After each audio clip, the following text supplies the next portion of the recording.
Demonstrate respect for diversity and promote equality. How are you going to be challenged or inspired by that? And everyone's got their own values and that everyone's got something to bring to the classroom, so you'd expect that to be the same for the teachers, that each teacher is different but can bring something different to their classroom. Everyone has a personal identity and that everyone is different, so then that will hopefully promote equality. The principle which says demonstrating respect for diversity and promoting equality is quite a challenging one for some students, because on the one hand some will say, well, isn't it a statement of the blindingly obvious, we should all be doing that. On the other hand, of course, there may be teachers who hold very deep religious or even political views and will say, hang on a minute, I can't leave those at the school gate and come in and operate by, purely by professional standards. Let's say you are a deeply devout person of religious faith,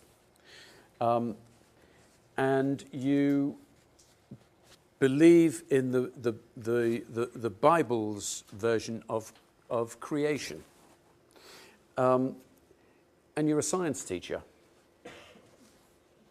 Any challenges there for you? Yeah, because you've got your own personal beliefs, and then you've got what you should be teaching the children. You can't influence the you can't let your beliefs as an individual influence their beliefs. So you have a duty to that child to teach them what they need to be taught.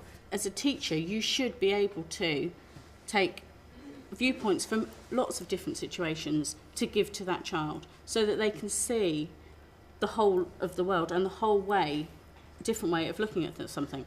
So, and it'll be interesting to hear what others of you think. Do you think you can? I mean, you're saying you should be keeping that separate from what you teach and what you preach. So in other words, you keep your own private beliefs, political or religious, outside of the classroom. You come in and you teach by a set of professional values. Yeah, that is where your thin line of balance is between preaching and teaching. Okay. Do you think you can do that? Do you think you can leave your passionately held and deeply held beliefs outside the school gate?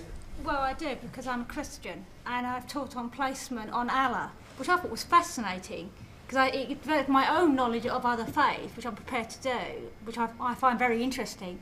But when I talk about Christianity, I talk about it in the third person. I don't talk about it from my perspective. I leave that to one side. However passionate you may be, and some teachers will be passionate about environmental issues and pressure groups and parties that promote that agenda.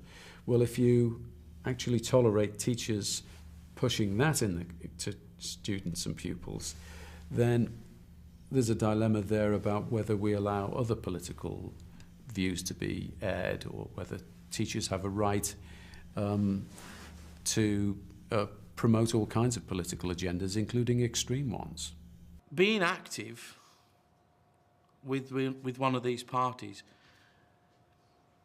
it should not affect your work. But something like the British National Party, how could they say that then it doesn't affect their work? No one can tell you which political party to follow or anything like that, but it's the way that you come across and the way that you expose your views to other people. I think you just need to be careful. I don't myself support the British National Party, but if you wanted to, that's fair enough. You've got the right to. It's your opinion, but don't impose it on other people.